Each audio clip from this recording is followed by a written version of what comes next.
आज अपन पढ़ेंगे BSc final year का टॉपिक एलिमेंट्री क्वांटम मैकेनिक्स। ये फिजिकल केमिस्ट्री का टॉपिक है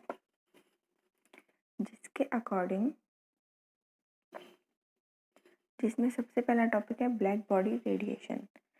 ब्लैक बॉडी रेडिएशन होता है, ब्लैक बॉडी को कृष्णिका भी कहा जाता है। इसके अकॉर्डिंग जो पृष्ठ पर आपतित सभी किरणों का अवशोषण कर लेती है, ऐसा पिंड या फिर ऐसी बॉडी जो कि उस पर आपतित होने वाली सभी जो रेडिएशंस हैं उनको क्या कर लेती है, एब्जॉर्प्शन कर लेती है। आदर्श कृष्णिका सभी आवृत्ति की किरणों का अवशोषण कर लेती है।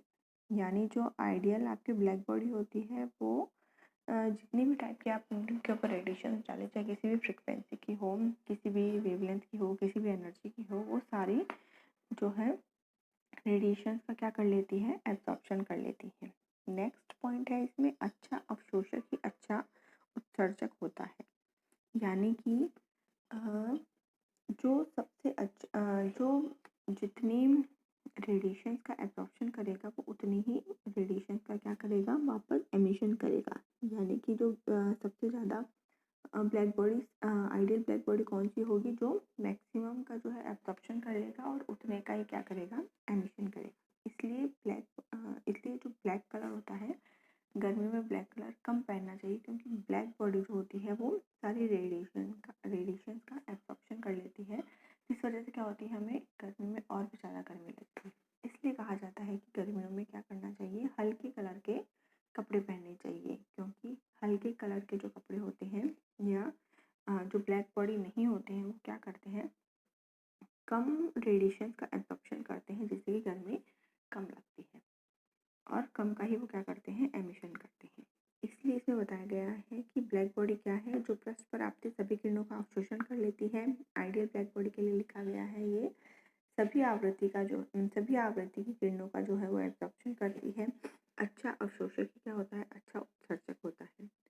नेक्स्ट है, कृष्णिका को उच्च ताप पर गर्म करने पर सभी आवृत्ति के ही विकिरणों का उत्सर्जन से उत्सर्जित विकिरण क्या कहलाती है, ब्लैक बॉडी रेडिएशन कहलाती है। कई बार पूछ लिया जाता है कि ब्लैक बॉडी रेडिएशन किसे कहते हैं, तो ये है कृष्णिका को उच्च ताप पर गर्म करने पर सभी आवृत्तियों के विकिरणों का उत्सर्जन होता है, और ये जो उत्सर्जित विकिरणें होती है ये क्या कहलाती है, ब्लैक बॉडी रेडिएशन कहलाती है। ब्लैक बॉडी से निकलने वाली रेडिएशन कहलाती है। और ब्लैक बॉडी से कौन सी रेडिएशन निकलेगी, जो कि इसे गर्म करने पर इसने अवशोषित की है।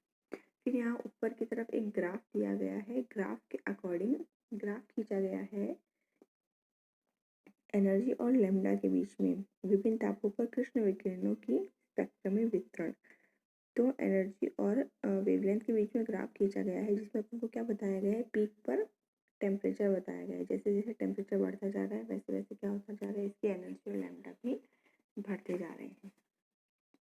फिर नेक्स्ट इसके अंदर फॉर्मूला है lambda max is equal to 1 by temperature.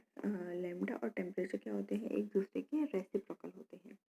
तो लैम्डा मैक्स और टी ये क्या होगा, इनका गुणनफल क्या होगा, एक कांस्टेंट होगा एक तरीके से। उसके बाद यहाँ पर 3 जो है ये नियम दिए गए हैं। पहला है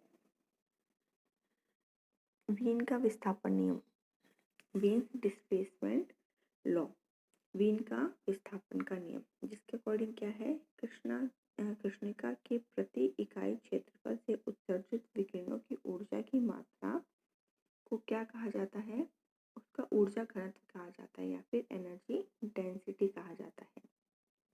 तो एनर्जी डेंसिटी के लिए क्या बताया वीन ने, कि कृष्णिका के प्रति इकाई क्षेत्रफल से उत्सर्जित विकिरणों की ऊर्जा जो होती है वो उसकी एनर्जी डेंसिटी कहलाती है, जिसको अपन कैपिटल ई से डिनोट करते हैं। ऊपर जो ग्राफ दिया गया था उसमें जो ई था वो भी क्या है, यहाँ पर एनर्जी डेंसिटी है, ऊर्जा घनत्व ही है एक तरीके से। ठीक है, इसके बाद आता है स्टीफन्स लॉ, स्टीफन का चतुर्घात का नियम। इसके अंदर इन्होंने बताया गया है, सेम वही एनर्जी डेंसिटी ली गई है, और ये बताया गया है कि ये टेम्परेचर की जो 4th पावर है उसके समानुपाती होती है। यानी कि अगर अपन किसी भी समानुपाती के निशान को हटाते हैं तो क्या आता है, साथ में कांस्टेंट आता है, तो क्या आएगा, E इज इक्वल टू के टी की पावर 4। के क्या है यहाँ पर, कोफिशिएंट है या फिर एक तरीके का कांस्टेंट है। तो ये था स्टीफन लॉ। नेक्स्ट आता है इसमें रेलेजेंस लॉ, रेलेजेंस का नियम, जिन्होंने बताया कि ऊर्जा के समान वितरण पर आधारित है, यानी कि ऊर्जा जो होती है वो किसी भी कृष्णिका पे समान वितरित होती है, जिसमें अल्फा और बीटा क्या है, एक तरीके के कांस्टेंट है। तो इनका फॉर्मूला जो था E equal to beta lambda की पावर -4, या फिर अपन बीटा अपॉन लेमडा की पावर 4 भी कर सकते हैं, T E minus A upon lambda T और डी लेमडा। इन्होंने ऊर्जा के समान वितरण पर अपना नियम दिया। इसके बाद आता है Planck's radiation law. Planck radiation law के अकॉर्डिंग क्या है, प्लैंक का विकिरण नियम, जिसके अनुसार क्या है, विकिरण ऊर्जा का उत्सर्जन या अवशोषण असतत होता है, यानी क्या होता है, डिसकंटिन्यूअस होता है। कभी कम वेवलेंथ की जो है आपके रेडिएशन निकलती है, कभी ज़्यादा वेवलेंथ की रेडिएशन निकलती है। तो इन्होंने क्या बताया, विकिरण ऊर्जा का उत्सर्जन जो है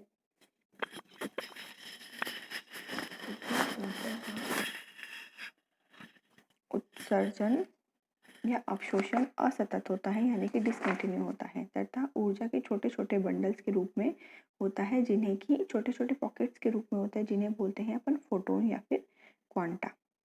ठीक है, तो किसी भी ब्लैक बॉडी से मान लीजिए या किसी भी बॉडी से मान लीजिए, किसी भी पिंड से विकिरण ऊर्जा का उत्सर्जन असतत उत्सर्जन या अवशोषण डिसकंटिन्यूअस होता है और छोटे छोटे पॉकेट्स या बंडल्स के रूप में होता है। इन छोटे छोटे पॉकेट्स या बंडल्स को क्या कहते हैं, फोटोन या फिर क्वांटा कहा जाता है। तो फोटोन की ऊर्जा के लिए यहाँ पर फॉर्मूला दिया गया है, E equal to H nu. Nu जो है आपके आवृत्ति है, फ्रीक्वेंसी है, इसको अपन C अपॉन लैम्डा से भी डिनोट कर सकते हैं। और H है यहाँ पर प्लैंक कांस्टेंट, जिसकी वैल्यू होती है 6.62 into 10⁻36 joule second. Next point इन्होंने बताया कि उत्सर्जित या अवशोषित ऊर्जा क्वांटाइज्ड होती है। क्वांटाइज्ड का मतलब होती है कि ये निश्चित होती है। जैसे एच न्यू की फॉर्म में है तो ये भिन्न संख्या में नहीं हो सकती है, एच न्यू की फॉर्म में है तो एच न्यू या फिर 2H new, 3H new, 4H new, इस तरीके से ये छोटे छोटे बंडल्स के रूप में क्वांटाइज्ड एनर्जी होती है। फिर इन्होंने बताया कि कृष्णिका विकिरण के ऊर्जा घनत्व के लिए प्लैंक ने जो सूत्र दिया है DE, डी यहाँ पर बताता है कि इसमें थोड़ा सा परिवर्तन कितना हुआ है एनर्जी के अंदर। ये एनर्जी डेंसिटी है एक तरीके से, जो अपन ने अभी ब्लैक बॉडी के ग्राफ में भी देखी थी। तो D equal to 8πhc lambda की power -5 D lambda upon E की power hc upon K lambda T -1। तो ये इन्होंने प्लैंक ने रेडिएशन विकिरण के नियम में अपना सूत्र दिया।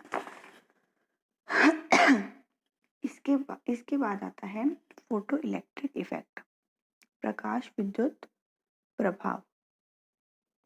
फोटो इलेक्ट्रिक इफेक्ट, तो ये है प्रकाश विद्युत प्रभाव। तो पहले सिंपल इसका आप प्रिंसिपल समझ लीजिए कि ये किस सिद्धांत पर कार्य करता है। तो यहाँ पर एक डायग्राम दिया गया है छोटा सा, जिसके अंदर बताया गया है एक धातु की सतह है, कोई भी मेटल सरफेस है, जिसके ऊपर अपन ई एनर्जी की जो है वो रेडिएशन अपन डाल रहे हैं। ठीक है, एच न्यू एनर्जी की, जिसमें क्या है, अगर जैसे ये धातु की सरफेस पर गिरता है ये आपतित प्रकाश, तो क्या होता है, इस धातु या फिर जो भी एलिमेंट है ये, इसके बाह्यतम कोश की जो इलेक्ट्रॉन है उसको एनर्जी मिलती है और वो क्या होता है, उस सतह से बाहर निकल जाता है, यानी कि इलेक्ट्रॉन जो है वो उत्सर्जित हो जाता है, जिसकी एनर्जी क्या होती है, गतिज ऊर्जा होती है एक तरीके से। जब वो बाहर निकलता है तो वो एनर्जी जो होती है वो होती है 1/2 mv², हाफ mv² होता है।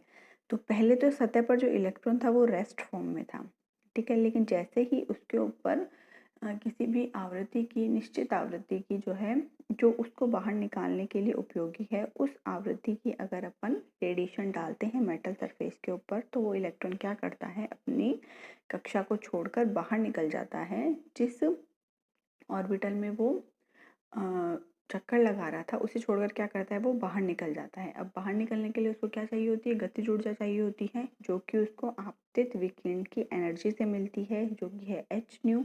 और जब वो बाहर निकलता है तो उसकी गतिज ऊर्जा होती है हाफ एम वी स्क्वायर।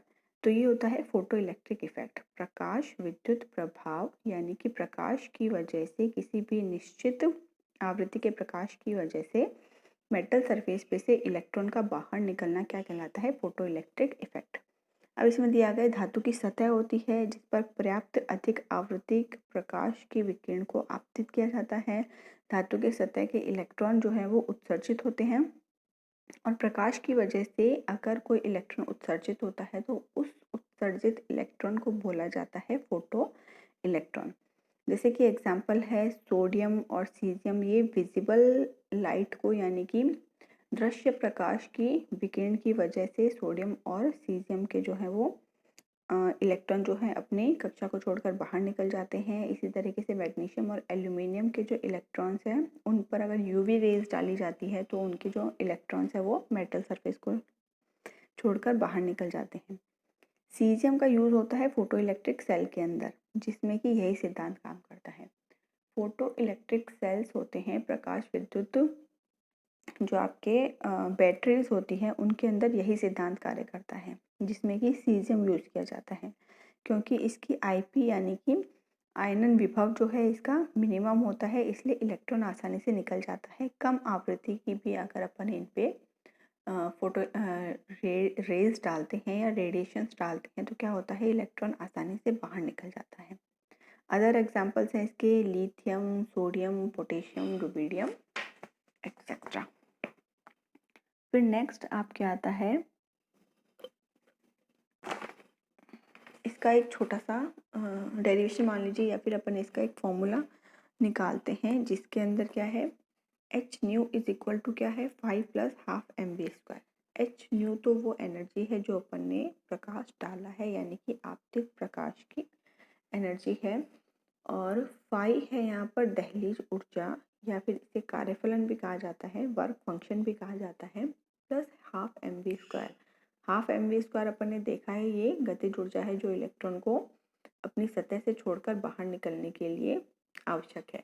अब फाई यहाँ पर दहलीज ऊर्जा है, ये वह ऊर्जा है जिससे कि जो इलेक्ट्रॉन है वो अपनी सतह को छोड़ने के लिए तैयार होता है, और हाफ एम वी स्क्वायर वो है जो सतह को छोड़कर गति करके बाहर निकल जाता है। तो जितनी आवृत्ति की रेडिएशन की ऊर्जा को अपन आपतित कर रहे हैं, यानी कि एच न्यू, वो किसके बराबर होगी, इलेक्ट्रॉन के अपने बाह्यतम इलेक्ट्रॉन के उत्तेजित होने तक और उसके बाहर निकलने की एनर्जी के योग के बराबर होगी। तो उसके उत्तेजित होने तक की एनर्जी क्या है, फाई कार्यफलन वर्क फंक्शन, और उसके बाहर निकलने की एनर्जी क्या है, हाफ एम वी स्क्वायर, यानी कि गतिज ऊर्जा। तो H nu is equal to हो गई 5 प्लस एम वी स्क्वायर। ठीक है, फाई है यहाँ पर दहलीज ऊर्जा या कार्यफलन, जिसका फॉर्मूला होता है phi equal to H nu, जो कि इसके सामने दिया गया है, एच न्यू नॉट। तो ये न्यू नॉट हो गई आपकी दहलीज आवृत्ति। फाई तो है दहलीज ऊर्जा, और न्यू नॉट हो गई आपकी दहलीज आवृत्ति, जो कि केवल इसके सतह के इलेक्ट्रॉन को उत्तेजित करने के लिए आवश्यक है। इसकी गति के लिए तो अलग से ऊर्जा होगी जो इसकी गतिज ऊर्जा है, केवल इसको उत्तेजित करने के लिए बाह्यतम कोष्ठक के लिए। तो एच न्यू यहाँ पर अगर अपन फाई की वैल्यू रखेंगे तो एच न्यू किसके बराबर हो जाएगा, H nu naught plus half M V square के बराबर हो जाएगा। और अगर इसमें अपन पक्षांतरण करते हैं तो क्या हो जाएगा, H new minus new not equal किसके हो जाएगा, हाफ एम वी स्क्वायर के हो जाएगा। ये है आइंस्टीन फोटो इलेक्ट्रिक इक्वेशन, इसको बोला जाता है। इससे अपने कई सारे न्यूमेरिकल्स भी आते हैं सिंपल सिंपल, तो अपन को पता होना चाहिए कि फ्रीक्वेंसी कौन सी है, थ्रेशोल्ड फ्रीक्वेंसी यानी कि दहलीज आवृत्ति कौन सी है, एच की वैल्यू अपन को पता ही होता है, प्लैंक कांस्टेंट है 6.62 इंटू 10⁻34 जूल सेकेंड इसकी वैल्यू होती है, इक्वल क्या है, half M V square. M जो भी अपन को मेटल दिया गया है या फिर इलेक्ट्रॉन दिया गया है उसका भार हो गया, और वी स्क्वायर उसका कितने वेग से वो बाहर निकला है। तो इस पे कई बार कई से फॉर्मूले भी दिए होते हैं। इसके बाद नेक्स्ट है Compton effect, de Broglie hypothesis, Heisenberg uncertainty principle और श्रोडिंगर वेव इक्वेशन।